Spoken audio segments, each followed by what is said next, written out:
said, there was a phrase in your speech where you said sovereignty now is the ability to withstand pressure. Isn't Canada almost uniquely vulnerable to pressure because of the extent of your trade dependence on the United States?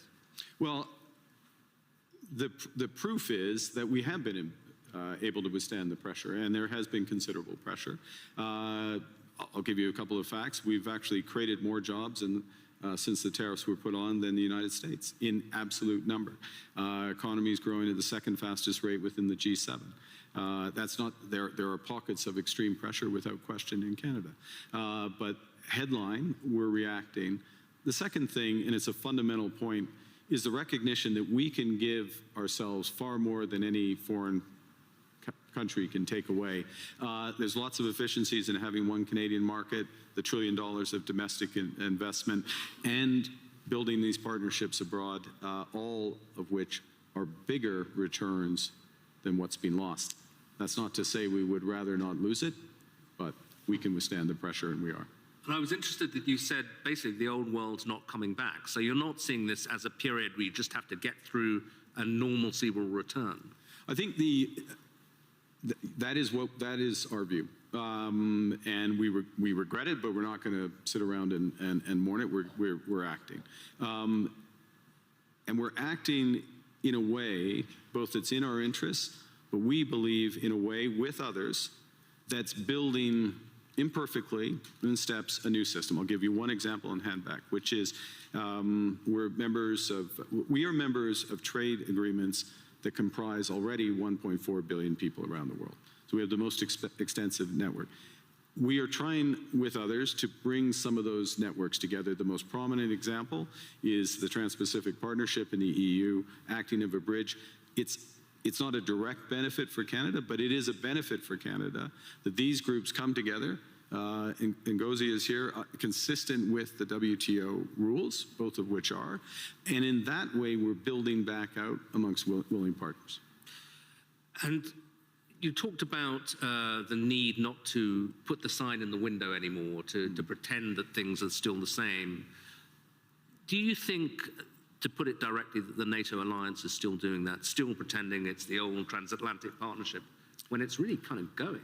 Well, I think clearly NATO is experiencing a test right now, and the first response to that test has to be to respond in a way that ensures the security of the Arctic in a robust way for all possibilities. This is actually a point that we have been making in recent years. It's a point that I made at the NATO summit back in June, which seemed like a pledging summit, but also was to get NATO policies in the right direction. So I think in the immediate term, one of the imperatives is to reinforce things that Canada is doing, Nordic Baltic 8 are doing, the UK are doing, other NATO partners, France included, in a comprehensive way that provides much greater security in the Arctic. This is the test, and so I wouldn't say the NATO sign stays in the window, but we've got to meet the moment of that. You also, a big theme of your speech was the need for middle powers to work together. Yeah. But you've just been to the other great power, to China. And I think people are very intrigued by seeing that meeting. And some people say, kind of, that's a mistake, really, because you're going to make yourself more dependent on China. They're not that benign either. The US will be very annoyed. What's the defense of what you're doing, and what do you hope to get out of it? Well, the first thing is to say it's not a defense. I know the way you framed the question, but it's offense. It's building out. It's something positive as opposed to against. We're for something as opposed to being against. The second is, there are very clear guardrails in that relationship. I spoke of calibration of relationships in my remarks. That's what I mean by it. But within those clear guardrails are huge opportunities in energy, both clean and conventional, obviously in motor vehicles, in agriculture, in financial services, all of which is mutually beneficial. So it's additive, and look, it's the second largest economy and it's our second largest trading partner. We should have a strategic partnership with them. Within those guardrails, and that's what we've achieved. And it is an interesting reversal, though, because I think certainly during the Biden administration, there was this sense that the Western world was trying to decouple from China, or de-risk at least. Yeah. And is now in this new world that really going to go into reverse, and de-risking from China because there are other risks is less of a thing? You need, again, many in this room, this is their livelihood, you need a web of connections. And to miss out in that web some of the largest ones, United States, we already have that, China, India, Mercosur, European Union, that's a mistake. That's not managing your relationships properly. That makes you stronger, makes you more resilient. And then on top of that, I'll give you again, I'll appeal, since it's in the headlines, to the Nordics. Nordics plus Canada, it's 20% of global GDP. It's not the first thing people would realize, but that relationship, which is deepening for security reasons, because we're like-minded, those are the types of partnerships that I think we'll see more of. And you got a round of applause when you said something strong about standing on principle on Greenland. Do you think we can find an off-ramp on that? I mean, I'm sure you'll speak of it, but put it this way, if there isn't an off-ramp, where does this go? I strongly believe that there's a better outcome that come from the discussions that have been catalyzed in an unusual way, admittedly, but and we absolutely stand by the principles that I referenced. That solution starts with security, and a security, yes, of Greenland, but more broadly of the Arctic. Canada is foursquare contributing to that. We're at the start of a major ramp up above and beyond, so we'll be a major contributor to that. NATO has to deliver on that. We're working intensively in order to do it. As well, prosperity for the people of Greenland. In the end, it comes back to the people there, and there are opportunities to do that in ways that would strengthen all of the alliance. And when President Trump says, oh, you know, Greenland's under threat from Russia, even from China, is that for real? I would say that there are threat. Russia is without question a threat in the Arctic, without question. Russia does lots of horrible things, and I'll take the opportunity to condemn their unjustified and horrific assault on Ukraine, almost at its fourth year. They are a real threat in the Arctic, one against we need to protect, which is why we have 364 5-day air, sea, and land presence. It's why we're adding to our submarine fleet, adding to our air fighter fleet, why we're building out over-the-horizon radar to protect from Russian missile threats and others, and why we will work with our NATO partners. The threat is more prospective than actual at this stage in terms of actual activity in the Arctic, and we intend to keep it that way. Another big issue that's going to come up this week is this board of peace that President Trump is keen on. I'm not sure whether it's for Gaza or for the entire world, but apparently Canada's been invited. Are you going to join?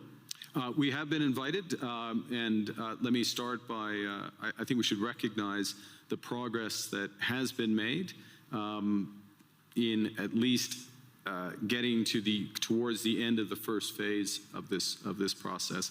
And the activation, if I can put it that way, of the process to set up the Board of Peace is the start of phase 2.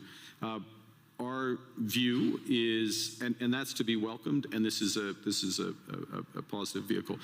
Our view is we need to work on the actual structure of the vehicle. You just referenced, is it for Gaza? Well, the UN resolution, Security Council Resolution 2803, references a Board of Peace for Gaza. That's where we see it becoming immediately operative, and it needs to be, in our view, it's better to be designed in that way for the immediate needs there. There are many other needs around the world, first point. Second point, it needs to coincide with the immediate full flow of humanitarian aid into Gaza. We are still not where we need to be. Conditions still are horrific, so that needs to come alongside. We think there's aspects of the governance and the decision-making process that could be improved, but we will work with others, obviously work with the United States, because we will do anything that we can to improve the situation, the horrific situation there, and to move onto a path to a true two-state solution. There's a suggestion you can get permanent membership of the Board of Peace by ponying up $1 billion. You going to write a check for that? We would write checks and deliver in kind to improve the welfare of the people of Palestine.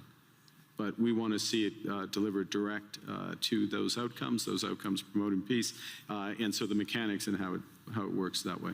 Okay, final question. President Trump and a lot of people who agree with him condemn globalism a lot. And I suspect, you would be the kind of epitome of a globalist. You worked for Goldman Sachs, I believe. You were a central banker. You're comfortable and lived in several countries. Is globalism, first of all, is it a thing, and is it over? I think, well, look, understanding how the world works, having an appreciation for other cultures, understanding the connections, and being able to, or at least appreciating ways that how we connect, whether it's through technology, trade, investment, culture, can enrich our lives, and that's a good thing, and also help solve problems. Being detached from where you live and the broader needs of society, there is an epithet for that. I don't know that the G word is the one. There's certainly what we're finding, and to go back to the points I was making, is that there are a number of like-minded countries that want to work through partnership to achieve those goals for their citizens and for the world more broadly. The call is for more to recognize what's really going on right now, and to pool their resources to the benefit of citizens. So it won't be global, it won't cover the globe, but it will be more powerful. Okay, Prime Minister, thank you very much indeed.